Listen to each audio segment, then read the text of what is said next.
Hello friends, आप सभी का स्वागत है यार फिजिक्स क्लासेस में। आज हम लोग नया टॉपिक पढ़ेंगे। नए टॉपिक का नाम है विद्युत धारा अवयव के कारण चुंबकीय क्षेत्र, जिसे हम बायो सेवर्ट्स के नाम से भी जानते हैं। कभी कभी आपके एग्जाम में लॉन्ग क्वेश्चन में भी पूछ देता है कि बायो सेवर्ट्स का नियम के एक्सप्लेन करिए।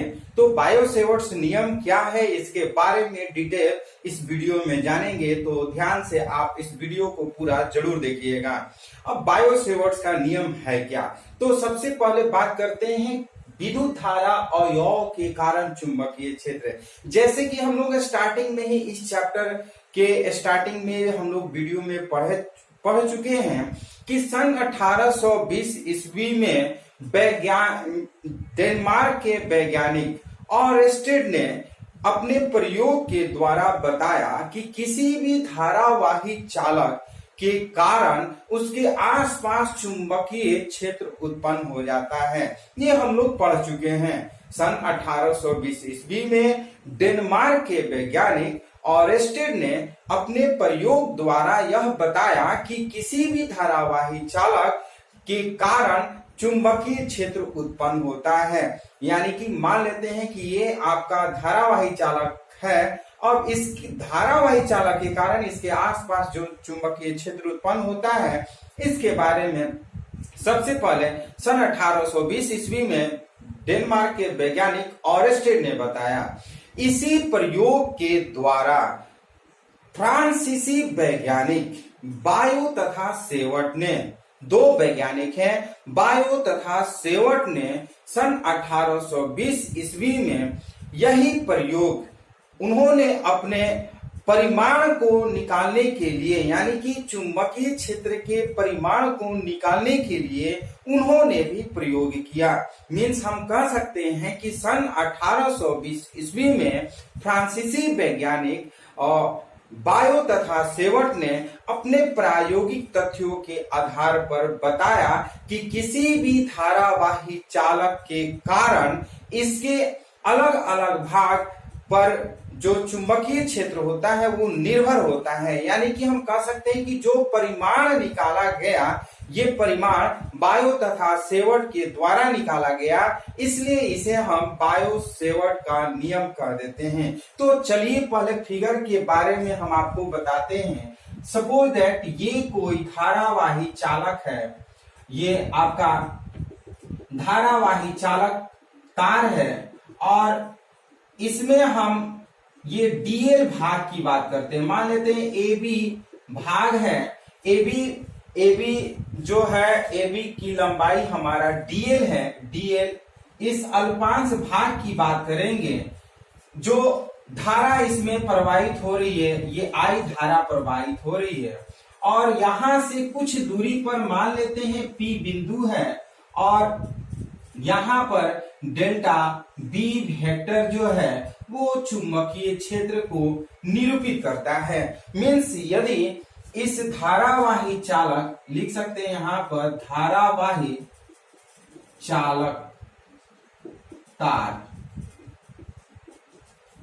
ये धारावाही चालक तार है जिसमें आई धारा प्रवाहित हो रही है और इससे कुछ दूरी पर मान लेते हैं इसका सेंटर पॉइंट O है, तो O से R वेक्टर की दूरी पर कोई बिंदु P है। उस P बिंदु तक इस धारावाही चालक के कारण चुंबकीय क्षेत्र उत्पन्न हो रहा है और इस तार की लंबाई dl और इस P बिंदु के बीच जो कोण है वो थीटा है।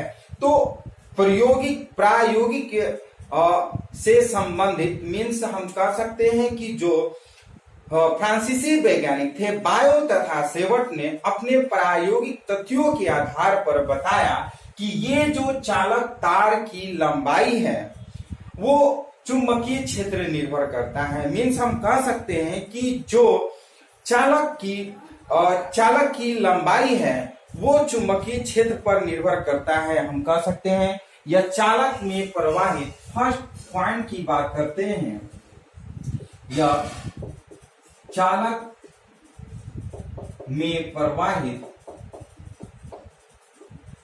विद्युत धारा आई के अनुक्रमानुपाती होता है।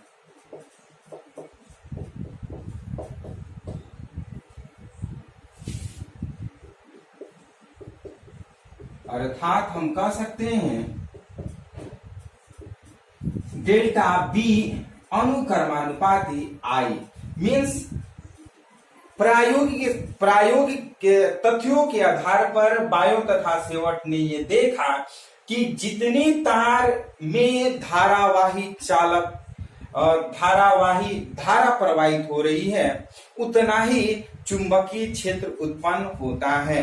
तो उन्होंने पहला पॉइंट बताया कि यह चालक में प्रवाहित विद्युत धारा आई के अनुक्रमानुपाती होता है, अर्थात डेल्टा बी अनुक्रमानुपाती आई। यदि आपको लिखना होगा तो डिटेल में लिखिएगा कि सन 1820 ईस्वी में फ्रांसीसी वैज्ञानिक बायो तथा सेवट ने किसी धारावाही चालक तार के अल्पांश भाग डेल्टा डीएल पर, इसको डेल्टा कर लेते हैं, डेल्टा एल पर उन्होंने प्रायोगिक तथ्यों के आधार पर चुंबकीय क्षेत्र का मान निकाला, जिसे हम बायो सेवर्ट का नियम कह देते हैं। यह निम्नलिखित तथ्यों पर आधारित होता है। निम्नलिखित तथ्यों में सबसे पहला पॉइंट हम बताएंगे कि यह चालक में प्रवाहित विद्युत धारा आई के अनुक्रमानुपाती होता है, अर्थात डेल्टा बी अनुक्रमानुपाती कैपिटल आई। हम कह सकते हैं कि जितना किसी धारावाही चालक में धारा प्रवाहित होगा चुंबकीय क्षेत्र उतना ही उत्पन्न होगा। सेकेंड पॉइंट में उन्होंने बताया यह चालक के खंड की लंबाई, यह चालक के खंड की लंबाई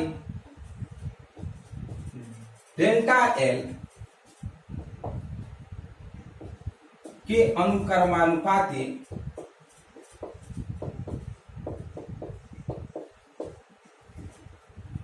होता है, अर्थात हम कह सकते हैं डेल्टा बी अनुक्रमानुपाती डेल्टा एल। ये मतलब जितनी लंबाई चालक तार की होगी चुंबकीय क्षेत्र उतना ही अधिक उत्पन्न होगा। तो उन्होंने दूसरा पॉइंट बताया कि यह चालक के खंड की लंबाई डेल्टा एल के अनुक्रमानुपाती होता है, अर्थात डेल्टा बी अनुक्रमानुपाती डेल्टा एल। तीसरा पॉइंट में हम कह सकते हैं यह पी बिंदु तथा डेल्टा एल लंबाई के कोण जया मतलब होता है साइन, जया के अनुक्रमानुपाती होता है।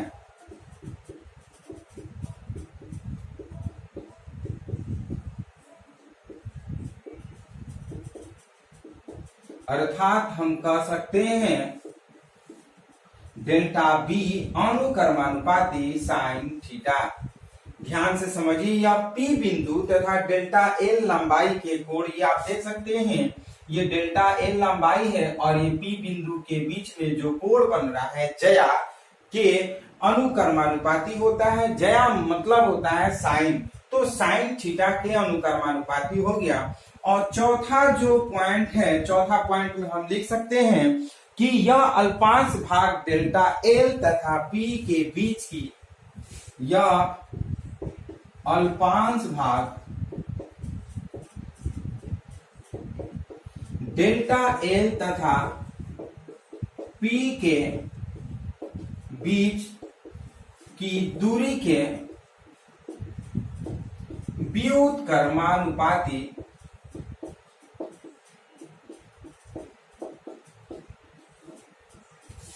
होता है। अर्थात हम कह सकते हैं delta B व्युत्क्रमानुपाती 1/r²।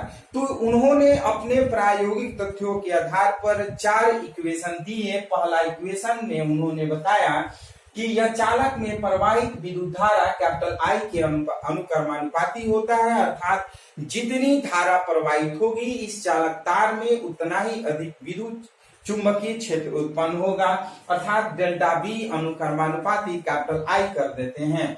Second point में उन्होंने बताया कि यह चालक के खंड की लंबाई डेल्टा एल के अनुक्रमानुपाती होता है, अर्थात इस चालक तार की लंबाई जितना अधिक होगा उसी का चुंबकीय क्षेत्र उतना ही अधिक उत्पन्न होगा। नेक्स्ट की बात करते हैं थर्ड, यह पी बिंदु तथा डेल्टा एल के लंबाई के कोण ज्या के अनुक्रमानुपाती होता है। आप देख सकते हैं डेल्टा एल लंबाई और ये पी बिंदु के बीच में जो कोण बन रहा है ये ज्या के अनुक्रमानुपाती होता है, अर्थात डेल्टा बी अनुक्रमानुपाती साइन थीटा कर सकते हैं। और चौथा और लास्ट पॉइंट में उन्होंने बताया कि यह अल्पांश भाग डेल्टा एल तथा पी के बीच की दूरी के वर्ग के व्युत्क्रमानुपाती, दूरी के वर्ग के व्युत्क्रमानुपाती होता है, अर्थात डेल्टा बी व्युत्क्रमानुपाती 1/r²। अब ये उपयुक्त चारों समीकरण को एक साथ लिखने पर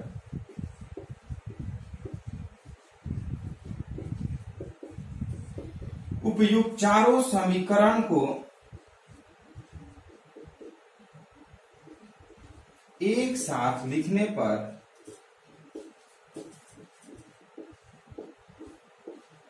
हम लिख सकते हैं डेल्टा बी अनुक्रमानुपाती I D L sine theta और बाई r², या फिर आप इसको ऐसे भी लिख सकते हैं delta B is equal to K I delta L कर लेते हैं, यहां पे डेल्टा एल करिएगा, डेल्टा एल साइन थीटा और बाई r²। अब यहां पर आप ध्यान से समझिएगा, जहां के एक समानुपाती नियतांक है, जहां के एक समानुपाती नियतांक है जिसका मान जो होता है वो चालक तार की लंबाई और पी बिंदु के माध्यम पर निर्भर करता है, कि मीन्स जो चालक तार है वो किस माध्यम में रखे हैं उस माध्यम पर निर्भर करता है इस के का मान। तो हम जानते हैं यहां पर चूंकि के बराबर होता है K is equal to mu not by 4 pi. ध्यान से समझिएगा, इसको म्यू नॉट बोलते हैं, म्यू नॉट यहाँ पे ध्यान से समझिएगा, यू लिख करके ऐसे पार दीजिएगा तो वो म्यू हो जाता है, और यहाँ पर एक जीरो बैठा दीजिए, इसको हम लोग म्यू नॉट पढ़ते हैं। तो K is equal to mu not by 4 pi होता है, ये न्यूटन पर एम्पियर स्क्वायर होता है। K is equal to mu not by 4 pi newton per ampere square होता है, या इसका मात्रक हम लोग वेबर और पर एम्पियर, इसको ऐसे भी लिख सकते हैं, वेबर पर एम्पियर पर मीटर भी आप लिख सकते हैं, या फिर आप इसको ऐसे भी लिख सकते हैं टेस्ला मीटर और पर एम्पियर भी आप इसको लिख सकते हैं। तो ये सारा मात्रक है, मीन्स हम कह सकते हैं कि यदि आपको डेल्टा बी लिखना हो तो delta B is equal to K into I delta L sine theta by r² कर सकते हैं। और चूंकि के जो है एक समानुपाती नियतांक है जिसका मान जो होता है इस चालक तार की लंबाई और जो पी बिंदु है इसके माध्यम पर निर्भर करता है, मीन्स जहां पर इसको रखेंगे उसके अनुसार इसका मान में परिवर्तन होता रहेगा। और K is equal to mu not by 4 pi होता है, और इसका जो मात्रक होता है न्यूटन पर एम्पियर होता है, या फिर हम वेबर पर एम्पियर पर मीटर भी कह सकते हैं, या टेस्ला मीटर पर एम्पियर भी कह सकते हैं। तो इसको हम समीकरण 1 कर लेते हैं, और समीकरण 1 को हम लिख सकते हैं delta B is equal to mu not by 4 pi I delta L sine theta by R square. ये फाइनली एक आपका फॉर्मूला हो गया जिसको हम चुंबकीय क्षेत्र का फॉर्मूला या बायोट सेवर्ट का फॉर्मूला भी कह देते हैं। अब बात करते हैं, ये तो अल्पांश भाग यानी कि जो अल्पांश लंबाई है उसका हम चुंबकीय क्षेत्र निकाले हैं। सपोज दैट अगर हम पूरे भाग की पूरे लंबाई का चुंबकीय क्षेत्र अगर हमें ज्ञात करना हो तो हम आसानी से ज्ञात करते हैं। कभी भी यदि आपको पूरे भाग की लंबाई पर अगर चुंबकीय क्षेत्र निकालना होता है तो आप सीधे कर सकते हैं इंटीग्रेशन यूज करते हैं तो पूरे चालक तार की लंबाई का आपका चुंबकीय क्षेत्र निकल जाएगा। तो अब हम बात करते हैं पूरे भाग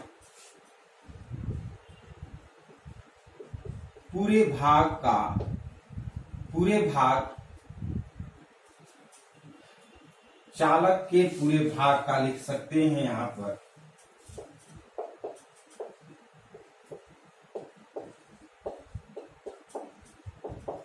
भाग के लंबाई का चुंबकीय क्षेत्र।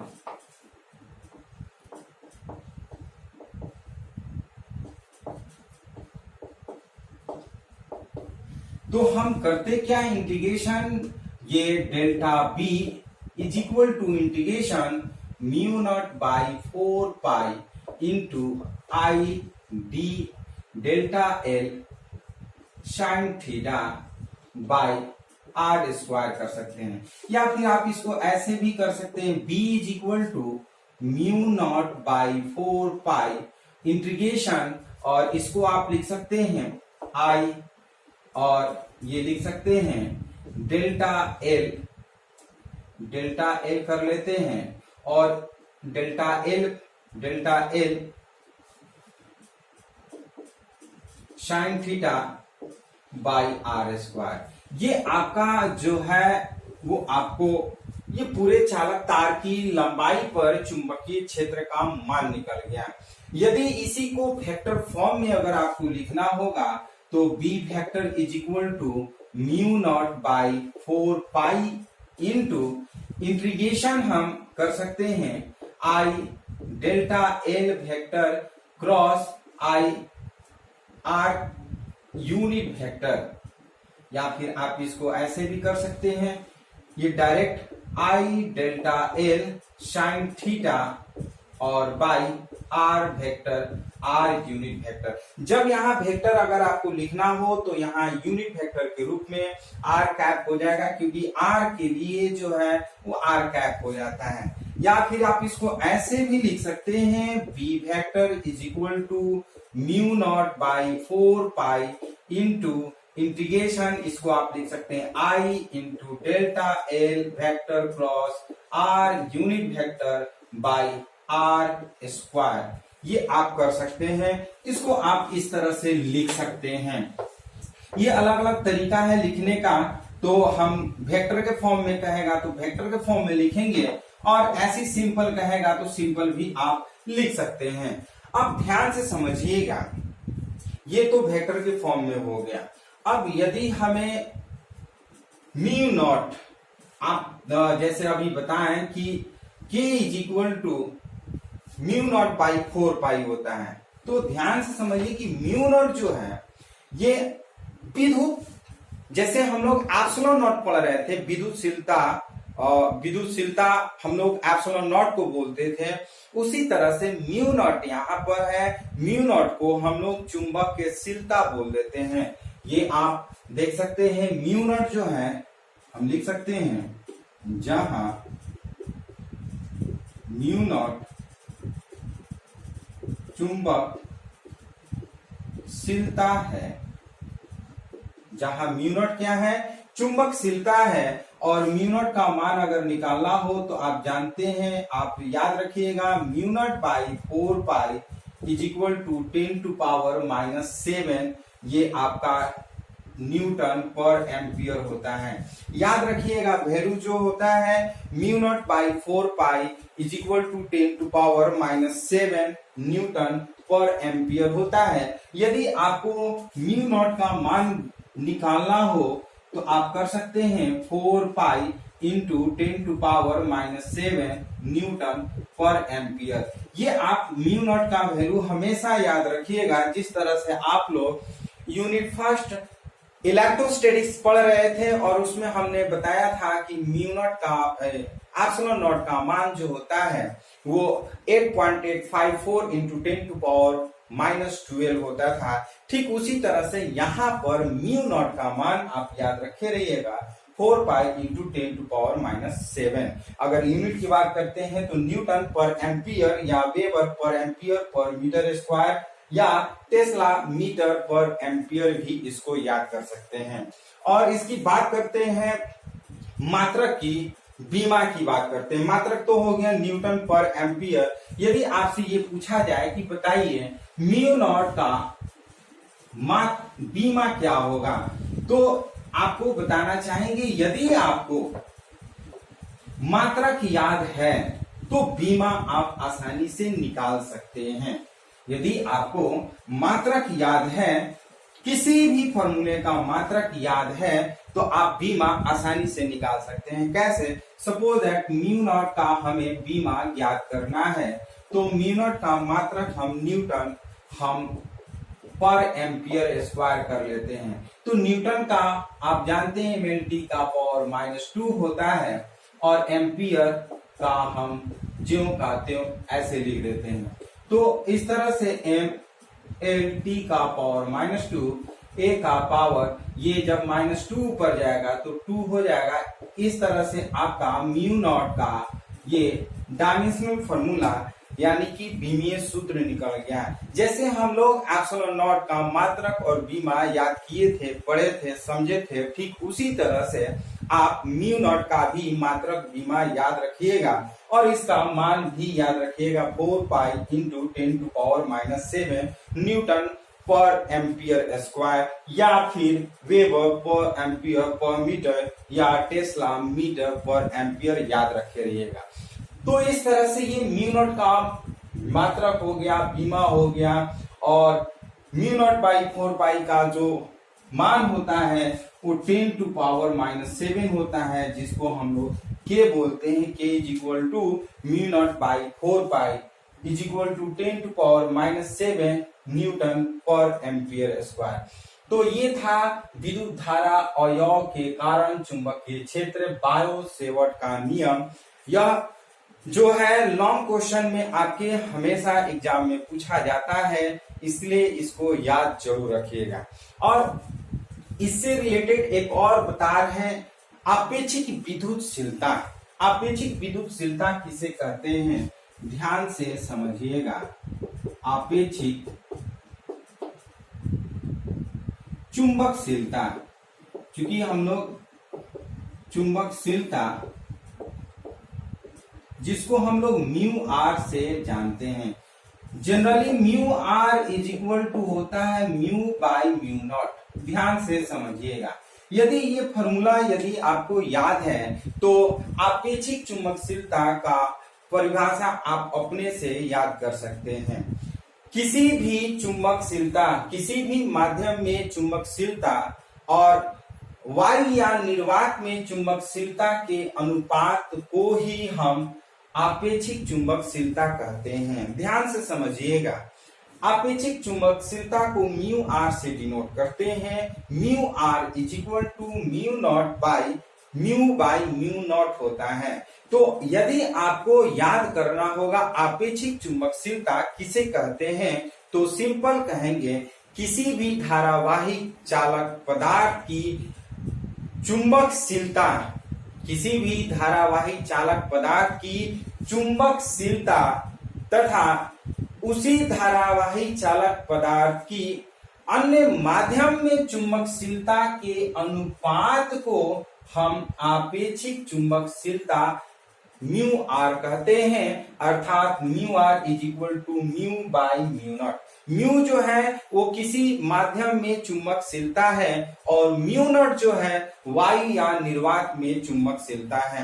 मीन्स किसी माध्यम में चुंबकशीलता और वायु या निर्वात में चुंबकशीलता के अनुपात को हम आपेक्षिक चुंबकशीलता कहते हैं। क्योंकि दोनों का मात्रक सेम होता है इसलिए इसका कोई मात्रक नहीं होता है, यह मात्रकहीन है और यह बीमाहीन है। मीन्स इसका कोई बीमा भी नहीं होगा। तो याद रखिएगा, इस तरह से ये बायो सेवर्ट का नियम, आपेक्षिक चुंबकशीलता हम लोग पढ़ चुके हैं। और ये वीडियो आपको कैसा लगा? यदि वीडियो अच्छा लगा तो लाइक शेयर कमेंट जरूर करिए, और यदि इस चैनल के लिए आप नए व्यूअर हैं तो इस चैनल को जरूर सब्सक्राइब करिए। हम लोग इसी तरह से नए नए टॉपिक के साथ मिलते रहेंगे। तब तक के लिए हम लोग नेक्स्ट वीडियो में फिर मिलते हैं। धन्यवाद।